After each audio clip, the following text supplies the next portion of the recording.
দেখো আজ আমরা শিখবো সিম্পল সেন্টেন্সের আর একটা নিয়ম। ঠিক আছে, আগের দিন আমরা ফার্স্ট ভিডিওতে তোমরা পার্টিসিপেলের নিয়মটা দেখেছো, পার্টিসিপেল কিভাবে করতে হয়। দেখো এই সবই কিন্তু সিম্পল সেন্টেন্সের নিয়ম। সিম্পল সেন্টেন্সের টোটাল 5টা 6টা নিয়ম থাকবে। ঠিক আছে, যত সিম্পল সেন্টেন্স আছে সবই কিন্তু এই 5টা 6টা নিয়মের মধ্যেই থাকবে। এবার ওদের বিভিন্ন নামে আসতে পারে। দেখো আজকে যেটা যেমন করাবো যে নমিনেটিভ অ্যাবসলিউট, ঠিক আছে।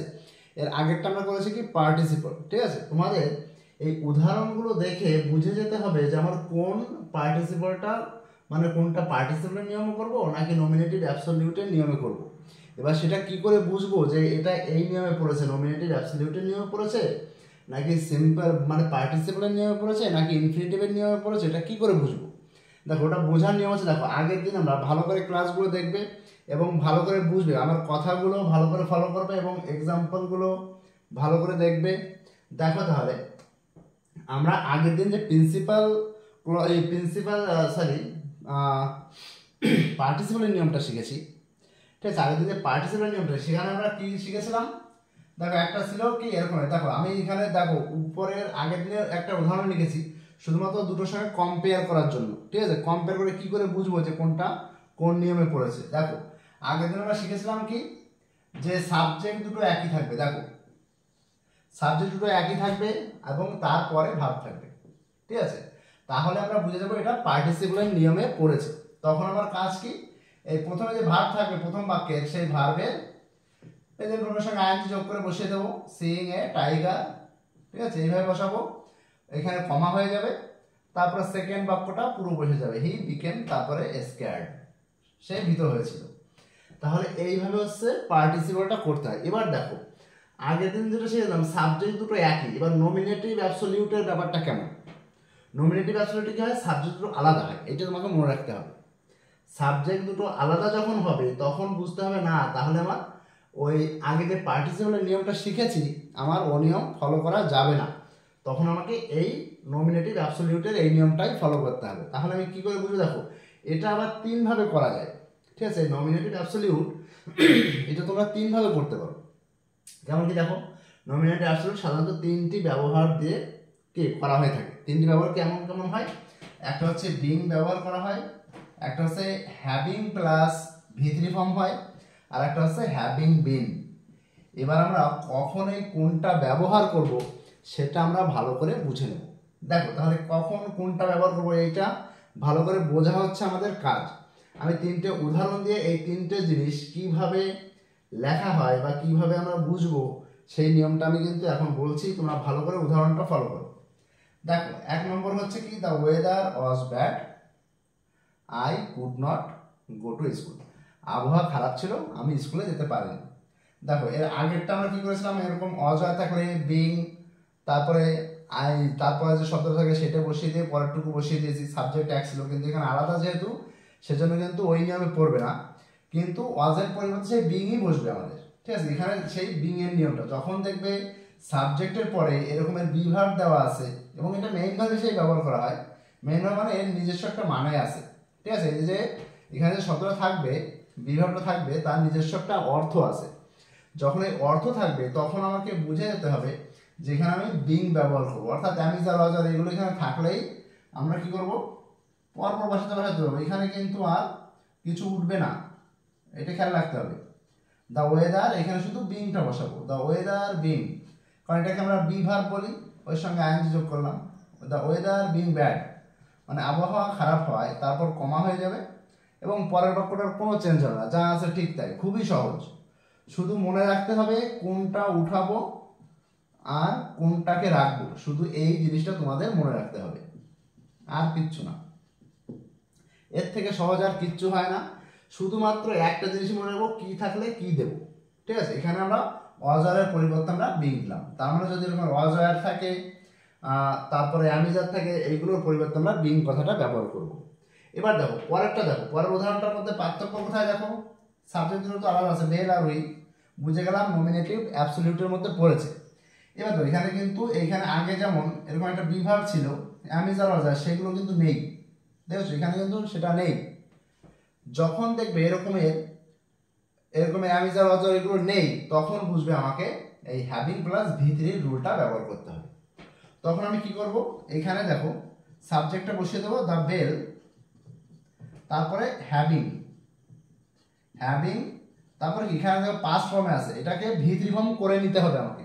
তাহলে রিং, র্যাং, তারপরে রান হয়, দেখো রান, RUNG, এটা হচ্ছে V3 ফর্ম অর্থাৎ ভার্বের থার্ড ফর্ম। ঠিক আছে, দেখো এটা হচ্ছে রিং হয়, মূল শব্দ হচ্ছে রিং, মাঝখানেরটা হচ্ছে RANG র্যাং, তারপরটা হচ্ছে রান RUNG। এটা যেহেতু আমাদের এটা ভার্বের V1, এটা V2 আর এটা V3, তা আমাদের কি হ্যাভিং এর পরে V3 ফর্মে বসাতে হবে, তা না হলেই কিন্তু ভুল। ঠিক আছে, তাহলে দ্য বেল হ্যাভিং র্যাং, তারপর কমা হয়ে যাবে এবং পরে যা আছে সেটা বসে যাবে। উই এন্টার্ড দ্য ক্লাসরুম, যা থাকবে সেটা বসে যাবে। এই তাহলে আমাদের এটা হয়ে গেল। এবার দেখো, এবার আমাদের পরবর্তী যে নিয়মটা আসছে, দেখো দ্য স্ট্রাইক অস কল্ড আপ, এই কল্ড আপ মানে তোমরা গ্রুপ ভাবে পড়েছো উইথড্র। ঠিক আছে, উইথড্র মানে কল্ড আপ মানে তুলে নেওয়া। ঠিক আছে, তাহলে স্ট্রাইক মানে কি আমাদের বন্ধ বা মানে কাজটা বন্ধ রাখা আর কি, ওটা তুলে নেওয়া হলো। ঠিক আছে, উই স্টার্টেড আওয়ার আউট, তারপর আমরা কি করলাম, আমাদের কাজ শুরু করেছিলাম। ঠিক আছে, যদি দেখো যেরকম অজয়ের আছে, দেখো অজয়ের পরে কিন্তু এটা ডাইরেক্ট একটা ই ছিল, দেখো অ্যাডজেক্টিভ ছিল, এখানে কিন্তু ভার্ব আছে দেখো, তাহলে এবং V3 ফর্মে আছে এটা। তাহলে অজয়ের পরে যদি দেখি V3 ফর্মে আছে, এখানে কিন্তু V3 ফর্মে নেই। যদি দেখি অজয়ের পরে এরকম V3 ফর্মে আছে, তখন বুঝে যাবো আমি হ্যাভিং বিনের নিয়মটা আমি ব্যবহার করব। তাহলে আমি কি করব, সেম টু সেম ওই একই নিয়ম, শুধুমাত্র কি থাকলে কি দেবো এটা তোমাকে মনে রাখতে হবে। দ্য স্ট্রাইক কি করব, হ্যাভিং বিন, তারপর জাস্ট তাই বসিয়ে দেবো called off, having been called off, বা এখানে উইথড্রনও দিতে পারো, এখানে যদি থাকে, এখানে যেটার V3 ফর্ম দেওয়া থাকবে সেইটাই বসিয়ে দেবো, তারপর কমা, তারপর উই স্টার্টেড আওয়ার ওয়ার্ক, বাস হয়ে গেল। এই একেবারে সিম্পল জিনিস, তোমরা খুব ভালোভাবে বুঝবে এবং উদাহরণগুলো ভালোভাবে লিখে নেবে, এবং তোমরা যখন এগুলো করবে এই নিয়মের সঙ্গে মিলিয়ে মিলিয়ে দেখতে হবে যে আগেরটা কি করেছি, এটা কেন বিং আনলাম, এখানে বিংটা কেন হবে। ঠিক আছে, এই কোশ্চেনগুলো করতে হবে যে বিংটা কেন হবে, এখানে হ্যাভিং প্লাস V3 ফর্ম কেন আসলো। ঠিক আছে, এটা কেন ব্যবহার করলাম, তাহলে এটা কি থেকে কি দেখে বুঝবো যে এটা আমি কেন ব্যবহার করব, এইটা একটু মাথায় সেট করলেই হয়ে যাবে। এই নিয়মটা খুবই সহজ। ঠিক আছে, তাহলে তোমরা এই নিয়মটা দেখে নেবে, এটা হচ্ছে নমিনেটিভ অ্যাবসলিউট এর নাম। ঠিক আছে, এই নিয়মটা মনে রাখবে তোমরা, তাহলে এটা দেখবে। আচ্ছা, এর সঙ্গে আমি আজকে আরেকটা নিয়ম অ্যাড করে দিই, তাহলে আমাদের পার্টগুলো অনেক বেশি হয়ে যাবে, বুঝতে পারলে? এই জন্য আমি দুটো দুটো করে অ্যাড করে দিচ্ছি। এর সঙ্গে আমরা শিখবো, দেখো ইনফিনিটিভের নিয়মটা শিখবো। ইনফিনিটিভ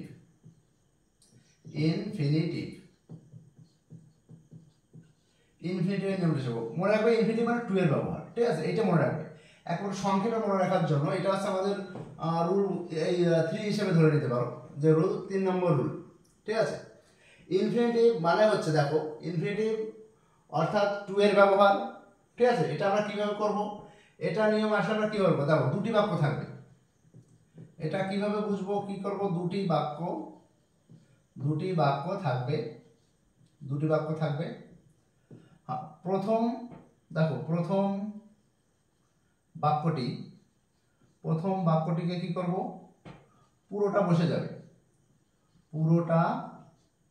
প্রথম বাক্য পুরোটা বসে যাবে বা বসে যায়, যার যে ভাষা দিলে বুঝতে সুবিধা হয় তোমরা সেই ভাষাটাই দেবে। তাহলে প্রথম বাক্যটি পুরোটা বসে যাবে। আর কি করতে হবে, এখানে প্লাস দেবে, তারপরে তোমরা দেবে এখানে টু বসে প্লাস, তারপর কি করবো আমরা, টু এর পরে দেখো দ্বিতীয় বাক্যের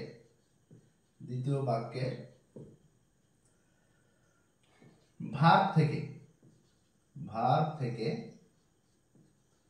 থেকে বাকি অংশ পুরোটা বসে যাবে,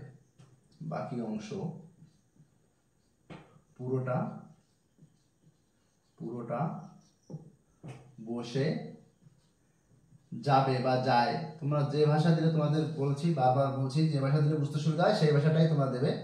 পুরো বসে যায়।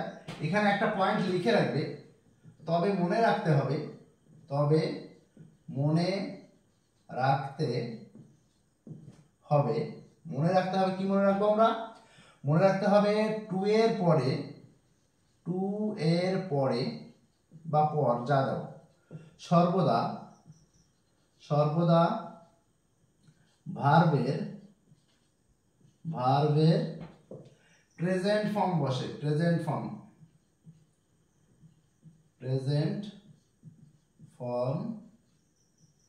বসে। প্রেজেন্ট ফর্ম মানে কেমন?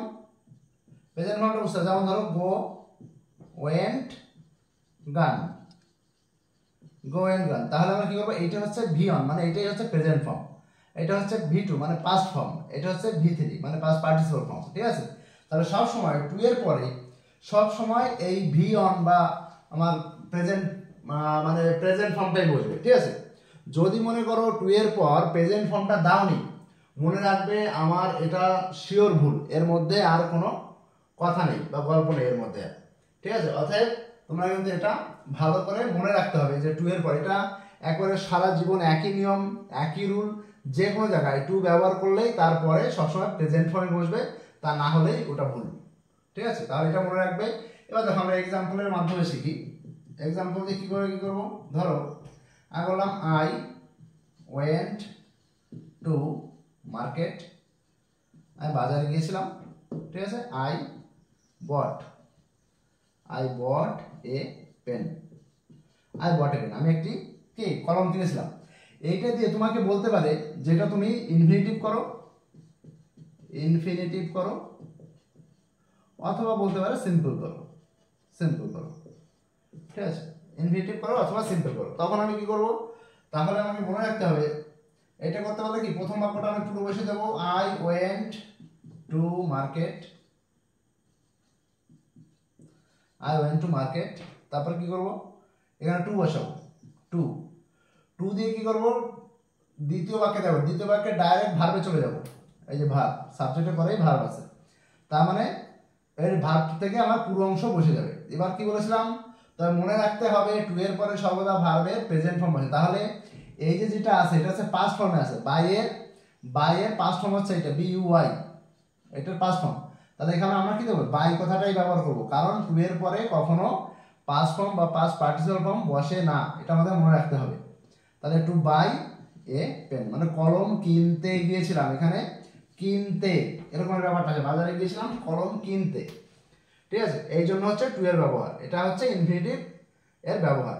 এবার দেখো তোমাদের হয়তো মনে হতে পারে যে এটা তো পার্টিসিপলের নিয়মও করা যায়, যে গোয়িং টু মার্কেট তারপর আই বট এ পেন, হ্যাঁ ওভাবেও করা যায়, ওটাও করা যায়, কিন্তু ওটাও করতে পারো। আর যদি বলে ইনফিনিটিভ করো, তখন কিন্তু ওই নিয়ম করলে আর হবে না, তখন কিন্তু তোমাকে এই নিয়মটাই করতে হবে। এই জন্য এই নিয়মটা ভালো করে মনে রাখতে হবে তোমাদের। ঠিক আছে, তাহলে এইভাবে তারপর তো আর একটা উদাহরণ এক্সাম্পল দিচ্ছি। দেখো ধরো হি ওয়েন্ট টু পার্ক, সে পার্কে গিয়েছিল। হি মেট উইথ হিজ ফ্রেন্ডস, ঠিক আছে, তাহলে আমরা কি করব? তাহলে প্রথম বাক্যটা এরকম পুরো বসিয়ে দেবো, হি ওয়েন্ট টু পার্ক, তারপরে টু দেবো, টু দিয়ে কি করবো? দেখো সাবজেক্ট যেহেতু একই, সাবজেক্টে বসাবো না, এইটার প্রেজেন্ট ফর্ম দেখো ভার্ব আছে, তাহলে এটা হচ্ছে মিট থেকে আসলো, MEET, মিটের পাস্ট ফর্ম হচ্ছে মেট, তাহলে এখানে আমরা মিট বসাবো, টু মিট, তারপরে যা আছে সেটা বসে যাবে। এখানে যাই থাকবে না কেন তারপরের থেকে বাকিটা বসে যাবে। এটাই হচ্ছে ইনফিনিটিভের নিয়ম, এর মধ্যে বিশেষ কিছুই নেই, একেবারে খুবই সহজ। শুধু কোথায় আমরা টুটা ব্যবহার করব এবং তারপরে কি আনবো, এইটাই শুধু মনে রাখার বিষয়। একেবারে সংক্ষেপে এভাবেই মনে রাখবে এবং এভাবেই তোমরা কিন্তু এটা করবে। ঠিক আছে, তাহলে এই নিয়মগুলো দেখে নেবে। ঠিক আছে, আমরা পরের ভিডিওতে পরে যে আরও নিয়মগুলো আছে সেগুলো আমরা পরপর নিয়ে এসেছি। ঠিক আছে, তোমরা এইগুলো পরপর খাতায় লিখে রাখবে যাতে তোমাদের পরবর্তীতে খুবই সুবিধা হয়, এবং সব নিয়মগুলো এক জায়গায় থাকলে তোমাদের কিন্তু দেখতে এবং পড়তে দুটো ক্ষেত্রে সুবিধা হবে, তাই তোমরা এগুলো দেখে নিও। ঠিক আছে, আজ তাহলে এ পর্যন্তই থাকছে।